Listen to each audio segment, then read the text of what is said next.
50 facts about attack on Titans, जो कि शायद तुम्हें पता।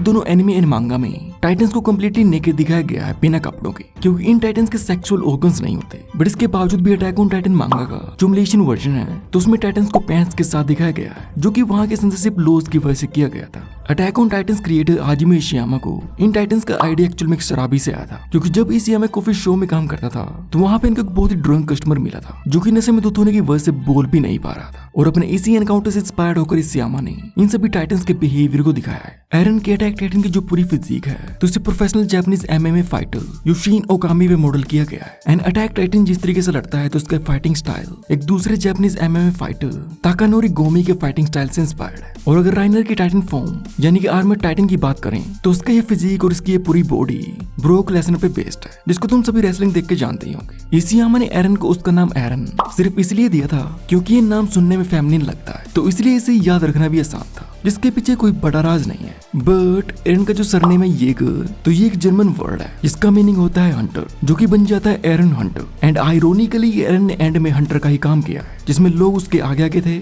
और वो अपने टाइटंस के साथ उनके पीछे पीछे। सिमिलरली जीक का नाम एक जर्मन वर्ड सीग से लिया गया है, जिसका मीनिंग होता है विक्ट्री, जो कि बहुत ही परफेक्टली फिट है जीक के लिए, क्योंकि ग्रीसा का यही मानना था कि उसका बेटा जीक पूरे एलडीए को विक्ट्री दिलाएगा। और अब विक्ट्री की बात हुई है, तो साल 2014 में अटैक ऑन टाइटन मांगा टॉप सेलिंग जापानीज मांगा ऑफ द ईयर बनी थी, जिसने उस साल 8 मिलियन कॉपीज को बेच के वन पीस को भी पीछे छोड़ दिया था। और कमाल की बात यह है कि attack on titan author Hajime Isayama खुद one piece author Eiichiro Oda से इंस्पायर होकर मांगा का बना है। And attack on titan anime and manga में बहुत से छोटे मोटे डिफरेंसेस हैं। लाइक मांगा में एरन की आईज ग्रे कलर की है, जिन्हें एनिमे में चेंज करके ग्रीन दिखाया गया है। जब एनी की आइडेंटिटी रिवील होती है कि वो फीमेल टाइटन है, तो मांगा में एनी कुछ इस तरीके स्माइल करती है, बट एनिमे में से चेंज करके एनी को थोड़ा डिफरेंटली स्माइल करते दिखाया गया है। And according to Isayama, Annie की स्माइल के पीछे बहुत सी फीलिंग्स होती हैं, like sadness, shyness, sincerity, guilt, loneliness and fear. इसके बाद इशियामा ने अटैक ऑन टाइटंस एनिमे के फिनाले में कुछ चेंजेस किए हैं, जो कि उन्हें मांगा में अच्छे नहीं लगे थे। लाइक ओरिजिनल मांगा में जब एरन बताता है कि उसने 80% पॉपुलेशन को मार दिया,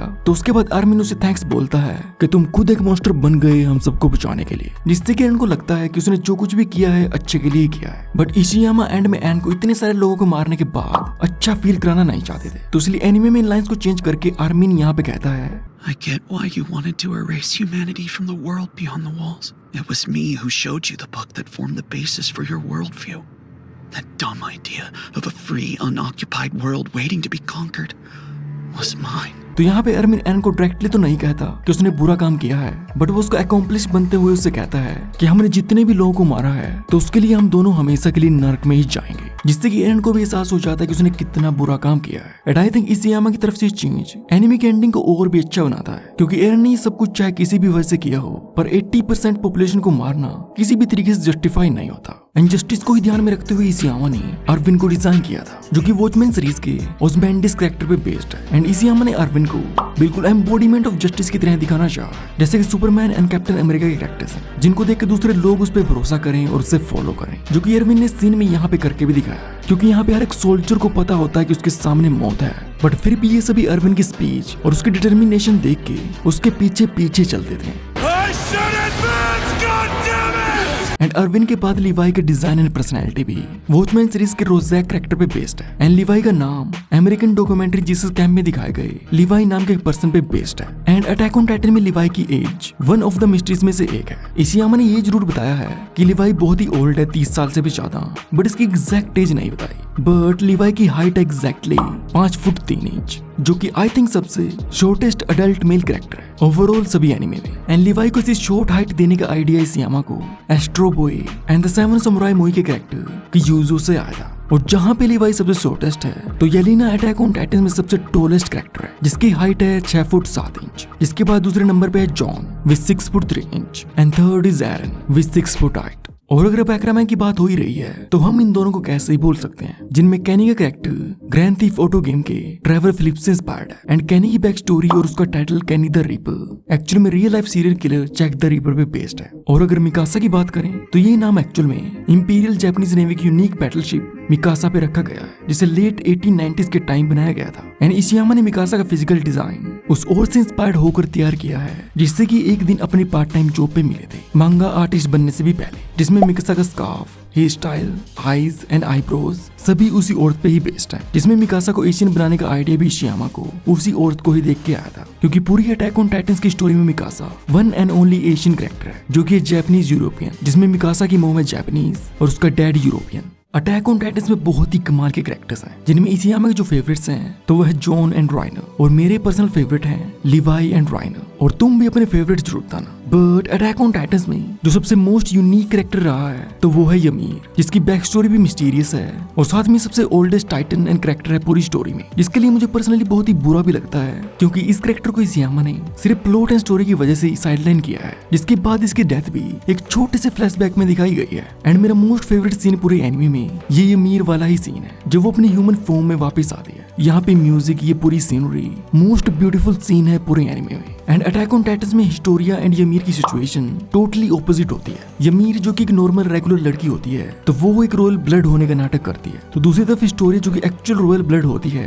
तो उसे एक नॉर्मल रेगुलर गर्ल होने का नाटक करना पड़ता है। और इन दोनों के फेक नेम्स ymir फ्रिज पे बेस्ड है। ymir का नाम तो सिंपली ymir एंड हिस्टोरिया का fake name Crysta ymir fridge की लेजेंड पे बेस्ड है, जो कि वो बुक में पढ़ा करती थी। एंड अटैक ऑन टाइटंस में साफ साफ दिखाया गया है कि राइनर का हिस्टोरिया पे बहुत ही बड़ा क्रश होता है। One day, my wife.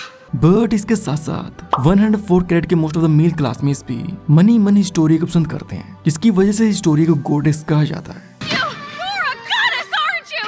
Gloria to you! Hey, She's an angel. A goddess. One day, my wife.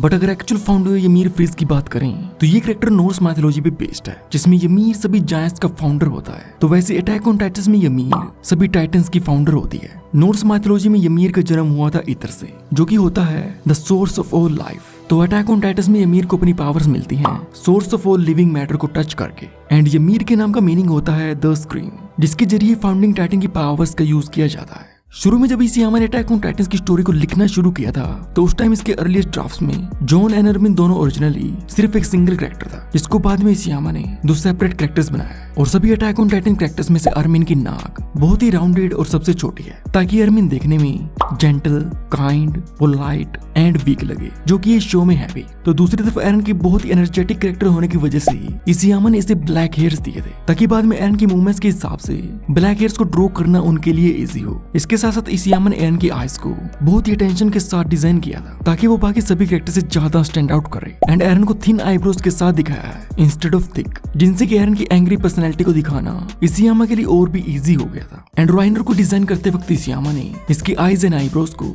English footballer David Beckham से लिया है। एंड राइनर की कुछ कैरेक्टरिस्टिक्स अपने पर्सनल फ्रेंड से उठाई हैं और फिर इन्हें ऐड किया है सेविंग प्राइवेट रायन मूवी के कैरेक्टर जेम्स फ्रांसिस रायन की अपीयरेंस पे, जिनको मिला के बनता है rhino. And attack on Titans में जितने भी टाइटन शिफ्टर कैरेक्टर्स हैं, जैसे कि एरन, एनी, राइनो, तो इशियामा ने इन सभी कैरेक्टर्स के ह्यूमन डिजाइन्स को पहले तैयार किया था और बाद में इनके टाइटन फॉर्म्स को। बट बेटोल्ड ऐसा वन एंड ओनली कैरेक्टर है जिसकी टाइटन फॉर्म को पहले क्रिएट किया गया था, और फिर इस टाइटन फॉर्म के बेस्ड पे इशियामा ने बेटोल्ड की ह्यूमन फॉर्म को डिजाइन किया था। बट इसके साथ साथ ऐसा ही कुछ सिमिलर कार टाइटन के साथ भी हुआ है, जिसका इनहेरिटर यानी कि पीक ओरिजिनली पहले एक मिडिल एज्ड मैन होने वाला था, जो कि कुछ ऐसा दिखता, जिसका नाम होता ओलिवर पीक। इसको बाद में चेंज करके इशियामा ने इस कैरेक्टर को एक यंग वुमेन बनाया था। साशा द प्लेटो गर्ल की डेथ फैंस के लिए one of the most heart breaking movement रही है। बट तुम्हें ये नहीं पता कि ओरिजिनली साशा इससे भी पहले मांगा क्लैश ऑफ टाइटन आर्क में ही मरने वाली थी, जिसे एनिमे का एपिसोड 27 में दिखाया जाता। बट साशा की डेथ के बारे में जान के इशियामा का एडिटर बहुत ही जोर से रोने लगा था, जिसकी वजह से इशियामा ने साशा को यहाँ पे जिंदा रहने दिया था, जो कि फाइनल एंडिंग तक स्टोरी का पार्ट बन के रही है। एंड इशियामा ने साशा नाम comedic actor Sasha Perón Cohen के नाम पे रखा है, क्योंकि पूरी स्टोरी में ये one and only comedic relief character है। सिमिलरली कोनी के कैरेक्टर को इशियामा ने सिर्फ इसलिए क्रिएट किया था ताकि वो 104th कैरेट के टॉप 10 ग्रेजुएट्स को फील कर सके। बट इसके बावजूद भी कोनी को एक बहुत ही अच्छा कैरेक्टर आर्क मिला है स्टोरी में। हालांकि एनिमे में हांजी को एक औरत ने आवाज दी है, पर मांगा में हांजी का जेंडर अननोन रखा गया है, क्योंकि इशियामा को लगा था कि हांजी का जेंडर स्टोरी के लिए उतना मैटर नहीं करता, तो इसलिए उन्होंने हांजी को अपने रीडर्स पे छोड़ा हुआ था कि वो अपनी मर्जी से उसे कैसा भी डिसाइड कर सकते हैं। और यहाँ तक कि हांजी के वॉइस एक्टर्स रोमी पार्क को भी बोला हुआ था कि वो इस कैरेक्टर को परफॉर्म करते वक्त इसके जेंडर के बारे में ना सोचे। अटैक ऑन टाइटंस में ओनियांगापोन नाम सुन के तुम्हें भी लगा होगा कि ये कैसा नाम है, बट एक्चुअल में ये नाम अकान रिलीजन के क्रिएटर गॉड पे रखा गया है। इसे ओनियांगापोन या फिर ओडोमान कोमा कहा जाता है। एंड ओनियांगापोन देखने में बहुत ही सिमिलर है real life British actor John Boyega से, जो कि खुद भी अटैक ऑन टाइटन के फैन है। और इन्होंने भी ये चीज नोटिस की है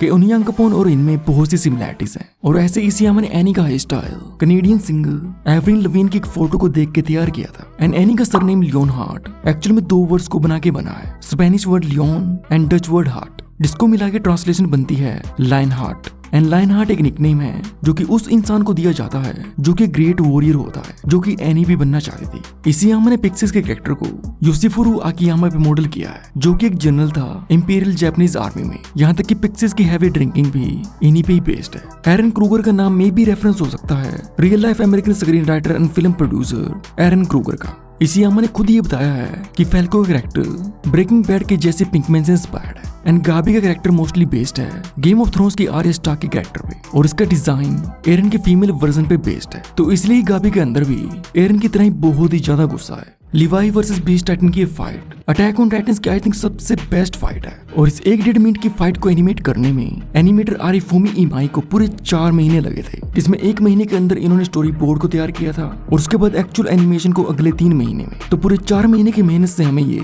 एक कमाल का फाइट सीन देखने को मिला है। सिगनशिन डिस्ट्रिक्ट की लुकुरी देखने में बहुत ही सिमिलर है जर्मनी की एक सिटी नोर्डेलगन से, और यहीं से इंस्पायर्ड होकर इशियामा ने इन वॉल्स के अंदर इन सभी होम्स एंड बिल्डिंग्स को तैयार किया होगा। टाइटन बनने के बाद एरन को धीरे धीरे याद आता है कि वो टाइटन कैसे और क्यों बना, बट ओरिजिनल आइडिया ये था कि एरन को शुरू से ही पता होता कि वो एक टाइटन है, बट इशियामा ने इस आइडिया को हटाते हुए इसे डिफरेंटली दिखाया है। सर्वे कोर्प्स में Erwin one of the oldest characters में से एक है, बट इसके बावजूद भी एंड तक सिंगल ही रहा है बिना शादी के, क्योंकि अरविन को पता था कि उसका जैसा काम है तो उसकी वजह से उसकी डेथ कभी भी हो सकती है, तो इसलिए वो जानबूझ के शादी नहीं करता। एंड अरविन की तरह कीथ भी एंड तक सिंगल ही रहा है, क्योंकि इसका मानना था कि मेरी कमांड के अंदर इतने ज्यादा सोल्जर्स मर चुके हैं कि उसके बाद मैं हैप्पीनेस डिजर्व नहीं करता। अटैक ऑन टाइटन सीरीज का final ending theme song to you in 2000 और 20,000 ईयर्स तो उसे खुद एरन एंड मिक्सा के voice actors Yuki Kaji and Yui Ishikawa ने गाया है। एंड अटैक ऑन टाइटन के फिनाले में एक one of the saddest and darkest moment होती है, जब ये सभी लोग मिलके